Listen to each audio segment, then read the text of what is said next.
Hello and welcome to the Nazareth to Nicaea podcast and vodcast, the program where we look at the historical Jesus, the Christ of faith, and everything in between. This week, we're looking at the Son of Man, the never-ending saga of the Son of Man. If you don't know, Son of Man is one of the most disputed titles in the study of New Testament Christology. Who is the Son of Man? What did Jesus mean when he referred to himself as the Son of Man? The reason I want to cover this topic is I think this is one of the titles. This is one aspect of New Testament Christology that's very disputed, and it is kind of hard to explain to lay people. You know, I did watch a good video on this on YouTube, the Bible Project, who do some great work. They produce some great videos about biblical books and biblical themes. They did a video on the Son of Man, and I thought it was okay. They do a good job explaining the Adamic background to the Son of Man, how, you know, God created humanity, Adam, for the purpose of ruling over creation and having custodianship over creation. And they also connect it very closely to Daniel 7, you know, the Son of Man in Daniel 7, and they apply that to Jesus really well. But I thought there were a few deficiencies. They didn't go into the messianic interpretation of Daniel 7, and expectantly, they shy away from the debates about the meaning of Son of Man in Aramaic, which of course is the language of Jesus. So I don't want to cast any shade on them, but I probably would have done things a little bit differently. And I thought I would have my own go at explaining the title, explaining the role perhaps of Jesus as the Son of Man. But first of all, let me give you some interesting tidbits of information about the Son of Man in the New Testament. First of all, Son of Man is the primary form of self-reference used by Jesus. Now, Jesus gets referred to in numerous ways. He gets referred to as teacher, rabbi, sometimes he's even called Messiah, as you might expect. But his main way of referring to himself is as Son of Man. And in fact, there are 69 usages of the phrase Son of Man in the Synoptic Gospels and a further 13 in the Gospel of John. So in the Gospels, Son of Man is the main way that Jesus talks about himself, his mission, his role, and his identity. Second, Son of Man is rare outside of the Gospels. Paul never uses the phrase Son of Man. He never uses it, and certainly not to talk about Jesus. It's not part of Paul's Christological repertoire. It's perhaps not part of the tradition that he himself inherited or that he knew about. He did not know of Jesus as the Son of Man. And outside of the Gospels in the New Testament, there's only 4 other references to Jesus as the Son of Man. One of them is in chapter 7 of the book of Acts, where Stephen sees the Son of Man standing at the right hand of God. There's a reference to the Son of Man in Hebrews 2, although that's largely on the back of a quotation from Psalm 8. And there's 2 references to Jesus as the Son of Man in the book of Revelation. I should also add that the title or role, Son of Man, does not appear in the major creeds of the church. It's not there in the Apostles' Creed. It's not there in the Nicene Creed. So when it comes to Christological titles or references, Son of Man is kind of the poor cousin of Christology. It gets a lot of airtime in the Gospels, but everywhere else, it tends to be pretty neglected. Third, I found some really good cultural references to Son of Man. In my Google searching, I found out that there is a brand of coffee that is called Son of Man coffee. Now, I wondered why you would call a brand of coffee Son of Man coffee, and the company has a pretty good reason. They've got a good motto, because it's coffee that serves, you know. Just as the Son of Man serves, so too does that coffee. Well, those who know me well know that I really, really do not like coffee. Like the Son of Man, but I don't like coffee. The other interesting little tidbit of cultural information is Phil Collins wrote a song called Son of Man for the 1999 Disney movie Tarzan. Yeah, Bet you didn't know that. Now, when I think of Son of Man, I'll be honest with you, Tarzan is not what normally comes to mind, but it's there. And I've included the link. You can listen to the Phil Collins song, Son of Man. But now let's get into the Christological title, Jesus' preferred self-reference, Son of Man. What does it mean? Where does it come from? And how are we to understand it? Well, in order to understand this phrase, Son of Man, we've got to look at it in 4 different layers. We first of all got to look at it through the Hebrew Bible, how the phrase Son of Man is used there. Then secondly, we've got to look at Daniel 7. That's a big part of what Son of Man means. Then thirdly, we've got to have a brief mention of some of the debates about what Son of Man means in Aramaic. And then fourth and finally, we have to look at what Son of Man means on the lips of Jesus in the Gospels. How does Jesus himself use this enigmatic phrase, Son of Man? So that's what we're going to do today. So let's kick it off first. Let's look at Son of Man in the Hebrew Bible.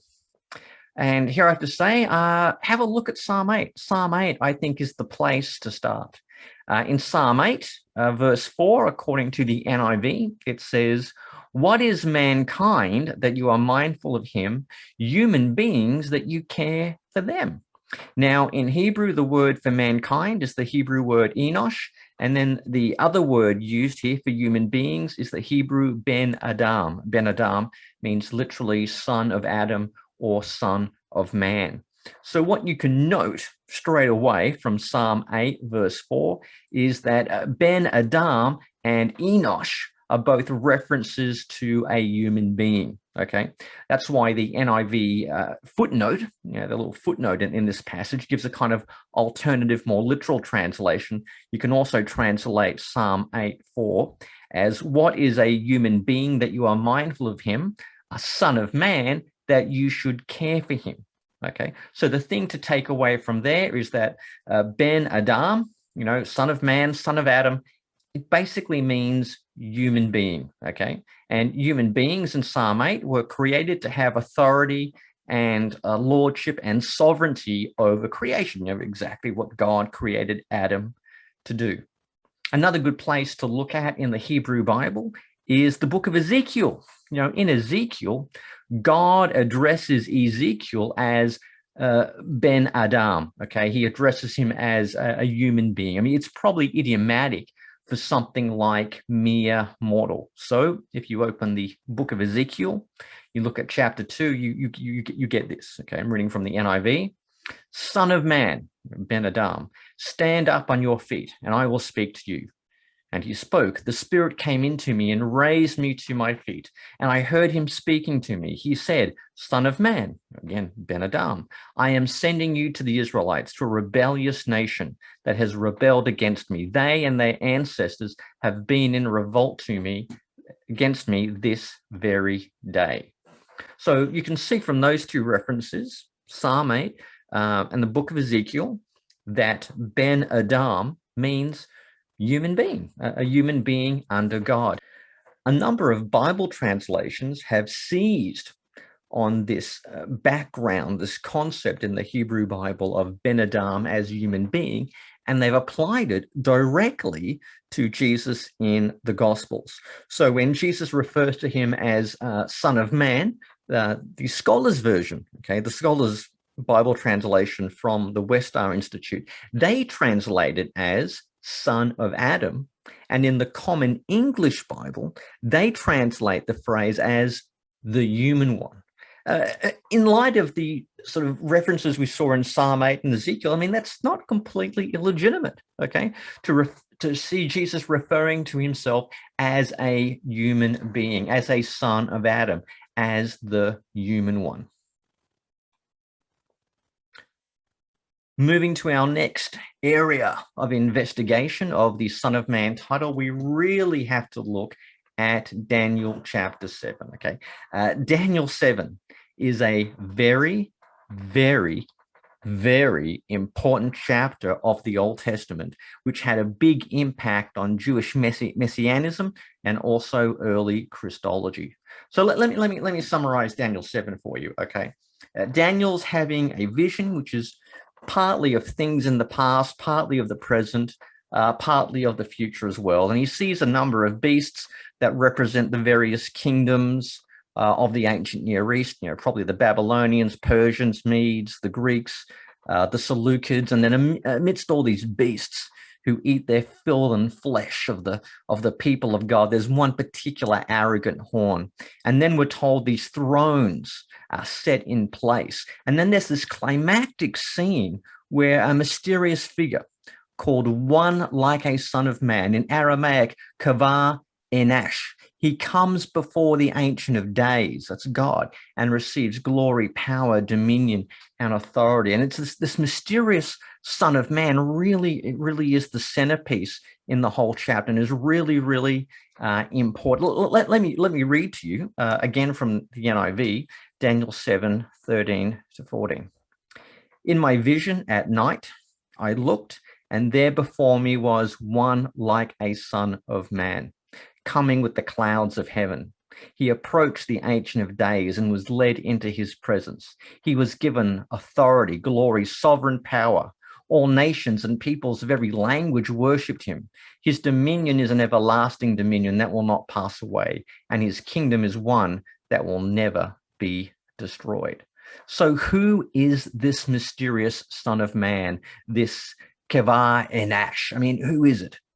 Some people think he might be an angel. He might be a heavenly being, an angelic creature who's given authority by God. Now, that does make a little bit of sense, particularly if you skip ahead to Daniel chapter 10 in verses 5 and 6. There's an angel there who is described as being like a human being. And angels can be described with certain human qualities, traits, and features. So maybe it's an angel. But on the other hand, if you go down Daniel 7 and look at verses 22 and 27, you'll see that power, authority, and dominion is also given to the saints of the Most High. So maybe this Son of Man, the one like a Son of Man, is really a corporate metaphor or a corporate representative of the people of God who kind of reign and become God's vice regent. Maybe it's something like that, or maybe it's somewhere in between. Maybe it's an angelic being who represents the saints of the Most High, or maybe he passes on dominion from God to the people of God. Then again, we've got to consider maybe the one like a Son of Man is a complex, multi-layered symbol. Maybe he's an angelic creature. Maybe he's a metaphor for the people of God. Maybe he stands for God's sovereignty, God's reign, God's kingship. Maybe he's even God's particular king. Okay, so it's a very complex, very disputed passage. Who is the one like a Son of Man? We also have to note that in the Greek translation of the Aramaic of Daniel 7, some really interesting things happen. So the Kavah Enash, the one like a Son of Man, is treated in a particular relationship to the Ancient of Days. So, for instance, in one Greek translation of Daniel 7, one attributed to Theodotion, there's a straight up translation of the text. You've got the Son of Man. He comes to the Ancient of Days, and there the Greek word is heos. Okay, remember that, heos. Okay, he comes to the Ancient of Days. However, in other translations of Daniel 7, in what's commonly called the Old Greek, that letter E in heos drops out. Okay, which completely changes the meaning, okay? And it reads that the Son of Man came not heos, not to the Ancient of Days. Instead, he came hos, which means as the Ancient of Days, okay? So note the difference. In Theodotion, in his Greek translation, the Son of Man comes to heos, the Ancient of Days, but in the Old Greek, that's some other Greek manuscripts, the Son of Man comes hos, as the Ancient of Days. So how did the Old Greek arise? Because I mean, you have to say Theodosian's translation seems a more fitting and appropriate rendering of the Aramaic. But what happened here? Now it may simply be that the Old Greek has got a scribal error. You know, some copyist just dropped the e by mistake and messed up the meaning. That's very possible. Or else, what if it's deliberate? Maybe some translator or copyist was intentionally trying to depict the Son of Man as a divine being, trying to equate him very closely with the Ancient of Days. That's with God. And in fact, along that line, a young German scholar, Ruben Bühner, he says, the Septuagint clearly expands the superhuman aspect of the messianic figure by drawing him into a singular proximity to God and looking identical to God himself. So in the Greek translation of Daniel 7, some translators or copyists, deliberately or not, were almost conflating the Son of Man with the Ancient of Days, all done just by taking out the letter E, the epsilon, from the text. The other thing we've got to know about Daniel 7 is that it was very quickly given a messianic interpretation. You know, Daniel 7 seems to have influenced the messianism in the Dead Sea Scrolls, the Qumran Scrolls. You see that particularly in 4Q246, the famous Son of God text. It doesn't use the title Son of Man there, but clearly you can see some allusions to Daniel 7. In other places, in other Jewish apocalyptic writings, such as the parables of Enoch, for Ezra, and as well as in the New Testament, Daniel 7 definitely influences the messianic paradigms that are being deployed there. So, yeah, I mean, Daniel 7, very important narrative, very important for its influence on Jewish messianism, which, of course, also leads into the New Testament. You could argue that Mark chapters 13 to 14 and the book of Revelation in particular are very heavily influenced by the mysterious one like a Son of Man from Daniel 7. Third, we've got to look at the meaning of Son of Man in first century Aramaic. Now, oh boy, okay. This can be a very technical discussion. It's a little bit out of my pay grade, but I'll delve into it as far as I am able. Okay, so this is what you have to remember. In the Greek New Testament, you know, the evangelists, they describe Jesus referring to himself with the phrase ho huios to theo, which, to put literally in English, means the Son of the Man. And it uses the double use of the article. So the word article means the. So it's got the word the twice, the Son of the Man, which in Greek is, well, not unheard of, but it is kind of clumsy and awkward. And you get the sense that the evangelists, or perhaps their sources, are putting it this way because they want to give the expression a certain kind of emphasis, okay? So they really want to emphasize this expression on the lips of Jesus, and that's why they render it as the Son of the Man, or as we say in everyday English, the Son of Man. But here's the thing. Jesus spoke Aramaic. So how would you say Son of Man in Aramaic? And how can you translate it or put it in such a way is that it would result in the Greek translation that you find in the Gospels. Now, this takes a little bit of guesswork, okay? But Jesus probably referred to himself in Aramaic as Bar Inash, or some variation thereof. Now, what is debated here is whether Bainash, it's an Aramaic idiom, whether it's a generic description of people, kind of like Ben Adam, you know, meaning human beings or people, or whether Bainash can also have a more particularizing sense in referring not just to human people in general, but to one particular human being. Okay, so is it just a generic description, or is there some particularizing significance here where it can be applied to one human being amongst others? And look, I won't give you a huge rehearsal of the history of scholarship, but I'll just note a few highlights along the way. About 60 or so years ago, Giza Vermesh really brought some attention to this. He argued that bar in ash is a circumlocution. In other words, it basically means I. Okay, so it's almost like a first person pronoun. Okay, it's a form of self-reference. Now, in some cases, that could kind of work. I mean, if you read Luke 9:58, Jesus says, "Foxes have holes, birds of the air have nests, but the Son of Man has nowhere to lay his head." I mean, you could pretty much change Son of Man there to I, and it would perfectly make sense. The problem with Vermesh's work is that the Aramaic examples he was relying on seem to largely post-date the New Testament, and we can't be 100% certain whether that would also apply to the period of first century Judea and Galilee.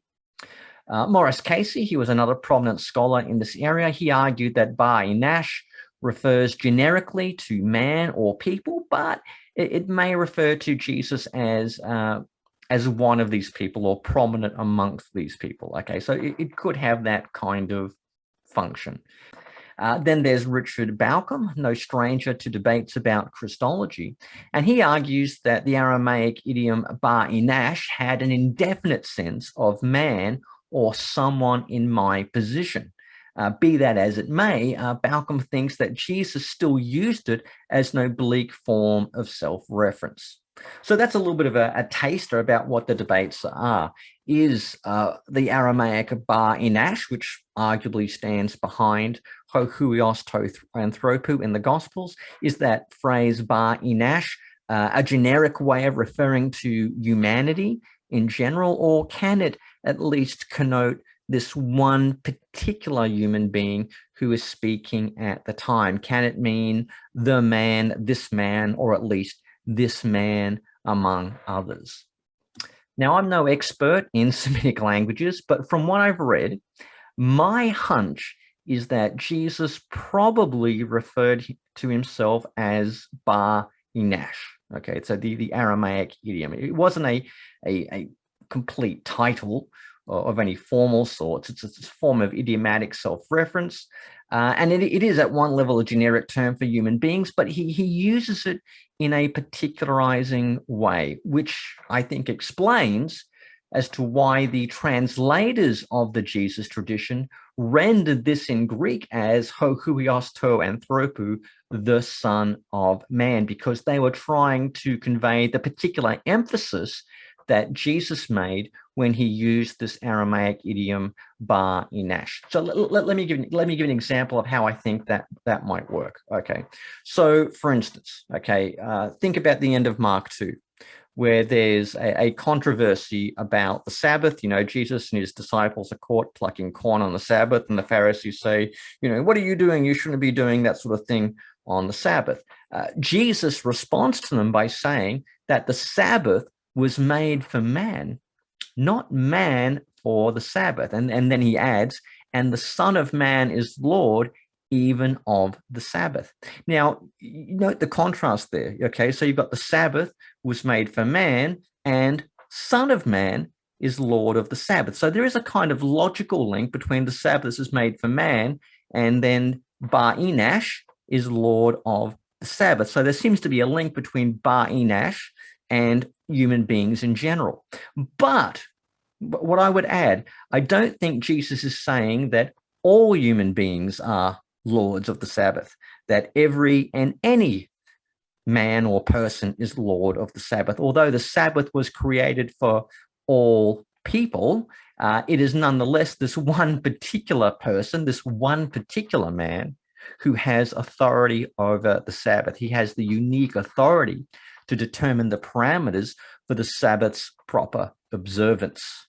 So that, in a nutshell, I think, is how the Aramaic, which is arguably behind our usage in the Gospels, helps us to understand better what Jesus was saying. Jesus was drawing on a type of idiom for human beings, or a form of self-reference, to refer to himself not just as a human being, but as a particular human being with a particular authority and role.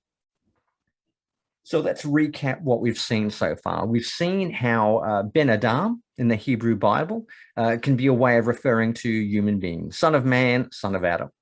We've also looked at Daniel 7 and the very mysterious figure, the one like a son of man. We've looked at that in the context of Daniel. Is this an angelic figure? Is he a representative of the people of God? We certainly know that in some Greek translations, the Son of Man could be conflated with the Ancient of Days, and Son of Man was definitely given a messianic interpretation in Jewish apocalyptic literature and in the New Testament. We touched briefly on the Aramaic as well. Is this just an Aramaic idiom for human beings in general, or, as I suspect, did Jesus use it in such a way that it also makes him somewhat prominent as a type of self-reference, that there's one particular Son of Man who is being referred to? That's all background. Now we've got to look at the Gospels, okay? How is Jesus described as Son of Man in the Gospels? Well, it's basically three ways, okay? There seem to be three types of references to Jesus as the Son of Man. The first type is as an authoritative figure, okay? So Jesus is described as a figure of authority as the Son of Man. And here I'll jump to Matthew chapter 9, where there's another debate, this time about, does Jesus have the authority to forgive sins, okay? The story where Jesus heals a man with a paralytic, or he's going to, and he says, your sins are forgiven. And people say, well, who can forgive sins but God alone? Then note Jesus's response, and note how Matthew in particular presents it. We record Jesus saying, but so that you may know that the Son of Man has authority to forgive sins, he then said to the paralytic, stand up, take your mat, and go to your home. And he stood up and went to his home. When the crowd saw it, they were filled with awe.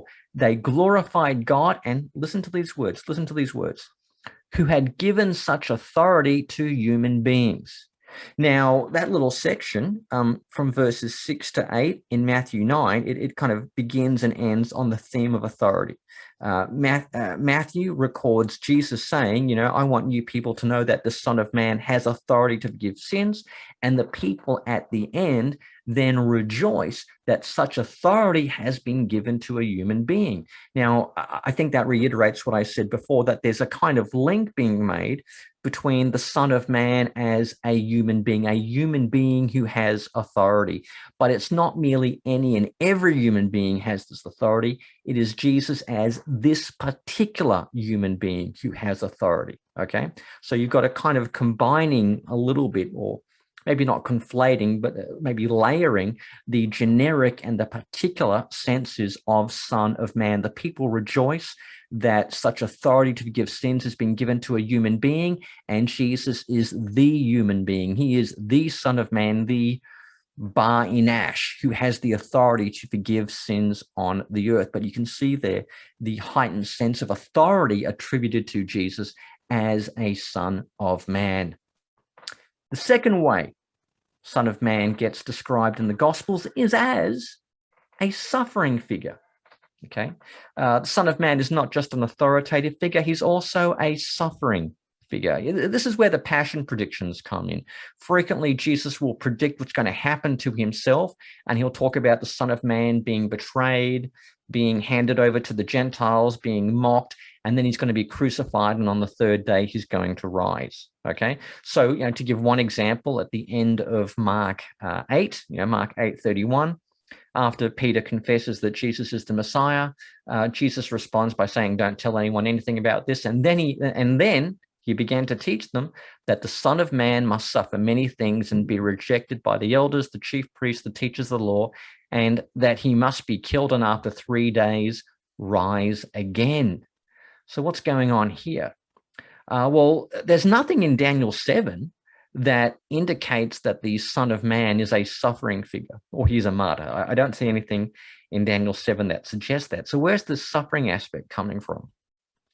Most likely it's coming from Isaiah 53 about the suffering servant, or maybe from the suffering righteous one in the Psalms. Many people in the Psalms who are considered righteous and upright, and yet they suffer unjustly at the hands of evil men. Maybe one of those two traditions seem to be influencing why the Son of Man is now treated as a suffering figure. But that's a very prominent aspect in the Gospels, that not only is the Son of Man an authoritative figure, but he's also a figure destined to suffer.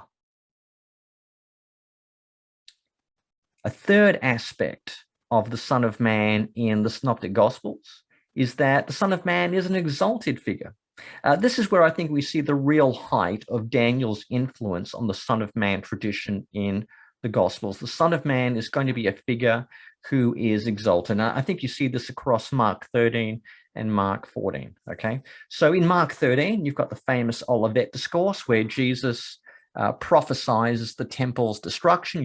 Jerusalem is going to be put to siege, but eventually the temple itself is going to be destroyed. And he talks about all the signs, all the portents that are going to accompany that. And he also says around this time, the elect will be saved. They'll be delivered because, they'll escape before it happens. And then, according to Mark, Jesus adds the words, "At that time, people will see the Son of Man coming in clouds with great power and glory, and he will send his angels and gather his elect from the four winds, from the ends of the earth to the ends of the heavens." Now, for many people, this is where Jesus kind of switches topic and begins talking about his parousia, about his second coming, or maybe he begins talking about the coming of a figure other than himself. Some people have presaged that view. I think Matthew does combine the destruction of Jerusalem with Jesus's second coming, although this is a very complex topic. But I think in Mark's gospel, in the Gospel of Luke, I think the Olivet Discourse refers exclusively to the destruction of the temple. Okay, that's what I think Jesus is talking. He's not talking about his second coming. And I think he's simply using the cosmic language of Daniel 7 to talk about that event. So Jesus as the prophet who spoke against the temple, who stood against the temple establishment, who were kind of in charge of Judea. When the temple is destroyed, that will be the sign of his vindication. That will be the sign that he was in the right, and he, as the Son of Man, okay, is exalted beside God. Okay, he's enthroned with God, and he's got power and glory, that kind of a thing. Now, I'll be honest with you, that reading of Mark 13 is definitely disputed, but for my mind, it's one that makes sense of the context, because I think the whole discourse in Mark 13 is about the temple and the destruction of the temple, and Jesus as the prophet opposed to the temple. I don't think there's a last-minute topic change where Jesus suddenly starts talking about his second coming. The other way that Daniel 7 seems to influence the narrative in Mark's gospel is when you get to Jesus's trial in chapter 14, when Jesus is before Caiaphas. And Caiaphas asks Jesus, are you the Messiah, the Son of the Blessed One? Okay. Now, note here Jesus's reply in chapter 14, verse 62. Jesus says, I am, said Jesus, and you will see the Son of Man sitting at the right hand of the Mighty One and coming on the clouds of heaven. Now, that language that Jesus used in his reply to Caiaphas, it's a conflation of two particular texts. It's a conflation of Psalm 110, verse 1. The Lord said to my Lord, sit at my right hand until I make your enemies your footstool. And it also combines from Daniel 7:13, the language of the Son of Man coming with clouds and great power and glory. One question I ask my students is, what do those two texts have in common? I mean, why would someone conflate them together or bring them together? Psalm 110, verse 1 and Daniel 7:13. What do these two texts have in common that would lead someone to bring them together? The answer is that they both refer to a figure being enthroned with God, either on God's own throne with him or beside him on their own throne next to God. Either way, that's the image of being a throne sharer with the Almighty. Okay. So when Caiaphas asked Jesus, are you the Messiah? Jesus replies, not only am I the Messiah, I am the Son of Man who is destined to be enthroned with the Ancient of Days, okay? That is why Caiaphas kind of tears his robes and says, this is blasphemy. What evidence do we need? Some people take this as a Parousia reference, that Jesus is talking about his second coming.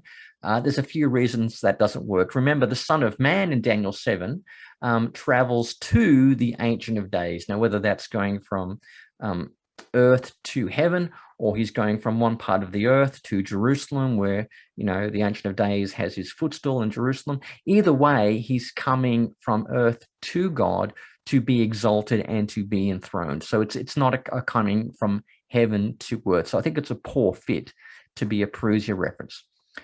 What makes it even more certain that it's not a Parousia reference, not a second coming reference, but it's about exaltation, is the way Luke and Matthew both refer to this passage, okay? The way they translate it, or the way they kind of redact it, is they both add, with slightly different Greek, they both add the words "from now on." So in Matthew and Luke's edition, Jesus says to Caiaphas, you know, I am, and from now on, you will see the Son of Man coming with the clouds of great power and glory. For my mind, that makes it even clearer that this is a reference to exaltation, which Jesus is saying begins with his execution. So while Caiaphas may think he's dispensing with an unwanted messianic pretender, in fact, what he's doing will be the very beginning of Jesus's exaltation as the glorious Son of Man, and he'll be entering into the orbit of divine sovereignty. That's what Jesus is claiming here, okay? So that's a good example of how Daniel 7, I think, has influenced the shape of the narratives in Mark 13 and 14. But what about the Gospel of John? I mean, John's got a bit of Son of Man, not as much as the Synoptics, but he does have a bit of Son of Man. And I think John's usage of Son of Man has a lot of parity with the Synoptic Gospels, okay? John's Son of Man is a pre-existent figure, a kind of nexus between heaven and earth. Think of the end of John 1, where Nathanael says to Jesus, it's like, wow, you are the Son of God. And Jesus says, hey, that's nothing. You know, in the future, you will see angels ascending and descending on the Son of Man, as if the Son of Man is kind of like Jacob's ladder. He's kind of the gateway between heaven and earth. In other places in the fourth gospel, the Son of Man is lifted up, and he's going to be lifted up on the cross. So that's kind of an equivalent of the passion predictions that you find in the Synoptic Gospels. The difference is John more explicitly adds the element of exaltation as well, because the Son of Man being lifted up and drawing all people to himself, I mean, that's a way of talking about his cross, but it's also a means of his glorification. What is implied in the Synoptic Gospels is taken up and expanded in the Gospel of John, that the cross is not just a thing of shame, it's something of glory. It's the very means of Jesus's exaltation. Added to that, we can find in other places in the Gospel of John, such as chapter 5, the Son of Man has authority, divine authority to judge and to raise up. So yeah, John has his own Son of Man tradition, which I think parallels fairly closely what you find in the Synoptic Gospels. Okay, well, we have seen a lot here, okay? We've looked at the Son of Man in the Hebrew Bible, the Ben Adam phrase in Psalm 8 and Ezekiel. We've looked at the various dimensions of the one like a Son of Man in Daniel 7. We've touched on the possible meaning of the phrase Son of Man, Bar Inash in Aramaic, and we've kind of gone through and had a bit of a bird's eye view of the Son of Man phrase in the Gospels. So what should we conclude about the Son of Man? What are some sort of summarizing thoughts that we can offer? Well, I would probably put it like this, okay? If I was explaining the Son of Man designation to someone, I would say this. In the phrase Son of Man, which in Aramaic is something like Bar Inash, Jesus seems to take up a scriptural and common way for talking about a human being, but he uses it with the force of particularity to refer to himself. And it's not a concrete title, but it's a distinctive form of self-reference. Nonetheless, on some occasions, Jesus links this bar inash idiom with the heavenly Son of Man from Daniel 7, particularly with his messianic connotations. He links this sort of, bar inash phraseology, this idiom, with the mysterious figure from Daniel 7, and he adds to it very particularly, this pattern of suffering and exaltation, which I think has probably been derived from Isaiah 53. Therefore, Jesus used bar inash to redefine the Messiah's role, to usher in God's reign as one who goes through the crucible of suffering and the triumph of exaltation. Thus, Son of Man, in our English, refers to Jesus' own distinctive yet tantalizingly cryptic form of self-reference that Israel's deliverer was a man among men, an anointed one, a particular man who would suffer, die, and then receive all authority and power, which of course means that this man, this Son of Man, is none other than the Messiah.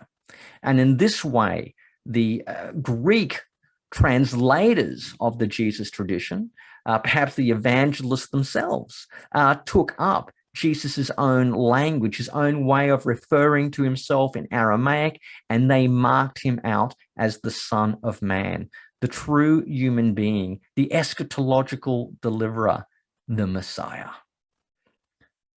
That, in a nutshell, is what I think the Son of Man self-reference means on the lips of Jesus. And if we're going to finish off, I think I'll finish off with a quote from Phil Collins and his song from Tarzan, Son of Man, where Phil Collins says, Son of man's a man for all to see. Indeed, Jesus, as the Son of Man, definitely a man for all to see. Well, that wraps it up for this week. That was some fun on the Son of Man.